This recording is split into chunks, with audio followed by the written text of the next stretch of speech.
শুধু একজন হজযাত্রীকে বিমানে না তোলার কারণে আল্লাহ অলৌকিকভাবে আকাশ থেকে 2 বার বিমান ফেরত পাঠাইছে।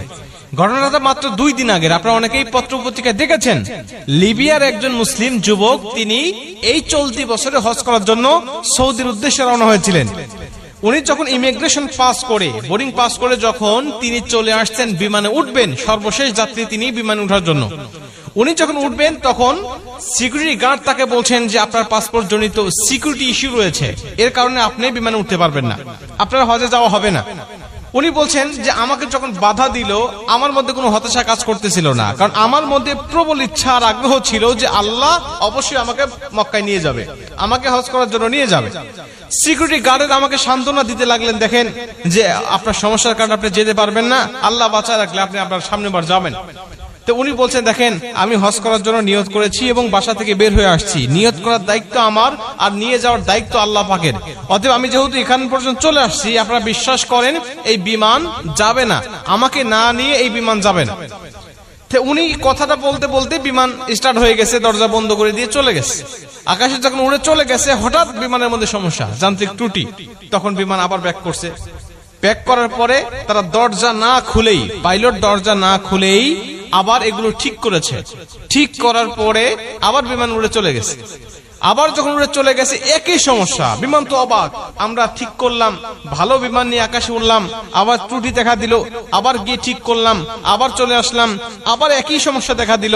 উনি বলছেন আমি দ্বিতীয়বার আল্লাহর কসম করে বলছি যে আল্লাহর কসম, ওই আমের আল মাহদি যতক্ষণ পর্যন্ত আমার বিমানে না উঠবে ততক্ষণ পর্যন্ত আমি বিমান আকাশে উড়াবো না।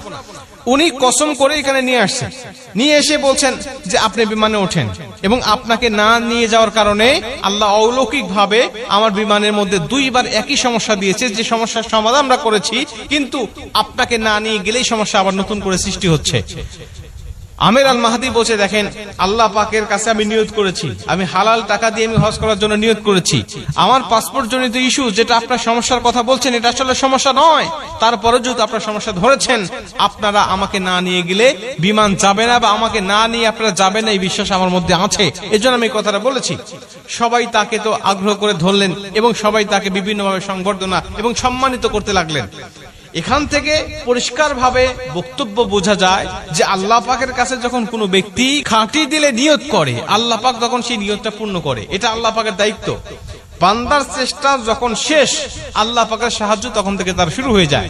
বান্দা ইচ্ছা করলেই বিমানটাকে আটকে রাখতে পারবে না, কারণ এটা দেশের নিয়ম, দেশের আইন, সে ইচ্ছা করলেই এককভাবে সেটাকে পরিবর্তন করতে পারবে না। এজন্য আল্লাহ পাক অলৌকিক ভাবে বিমানটাকে বারবার সমস্যার মধ্যে ফেলিয়ে পাইলটকে শিক্ষা দিতে চাইলেন যে ওকে না নেওয়া পর্যন্ত তুমি এই যাত্রীগুলো নিয়ে তুমি মক্কায় প্রবেশ করতে পারবে না, যেতে পারবে না। প্রিয় ভাইরা আমার, বান্দার চেষ্টা থাকতে হবে, আগ্রহ থাকতে হবে। আল্লাহ পাক দেখেন বান্দার ভিতর তামান্না নিয়তটা কি আছে। আল্লাহ পাক দেখেছে বান্দা নিয়ত খাঁটি, সহি, হালাল টাকা দিয়ে সে হজ করতে যাচ্ছে, কেন সে যেতে পারবে না? আমি আল্লাহ তাকে নিয়ে যাব। ইউসুফ আলাইহিস সালামকে যখন ঘরের মধ্যে জুলাইখা বন্দী করে ফেলেছিলেন, ইউসুফ আলাইহিস সালাম দেখলেন আমার শক্তি এখানে আর নাই, আমার শক্তি কতটুকু, ওই দরজা পর্যন্ত আমি যেতে পারবো, দরজা পর্যন্ত আমি হেঁটে হেঁটে যেতে পারবো বা দৌড়ায় যেতে পারবো, কিন্তু দরজা খোলার শক্তি আমার নাই, কারণ চাবি আমার হাতে নাই। আল্লাহর সাহায্য আমার উপরে আসবে তখন, আমার শক্তি, আমার চেষ্টা ব্যর্থ হবে যখন, তখন উনি দৌড়ায় চলে গেলেন। আল্লাহ পাক তখন তার দরজাগুলো খুলে দিয়ে তাকে সেখান থেকে মুক্ত করে দিলেন। প্রিয় ভাইরা আমার, এই জন্য আমরা সর্বোচ্চ চেষ্টা করব, যতটুকু পর্যন্ত আমার দৌড় থাকবে, আমার শক্তি থাকবে, ততদূর পর্যন্ত আমি চেষ্টা করে যাব।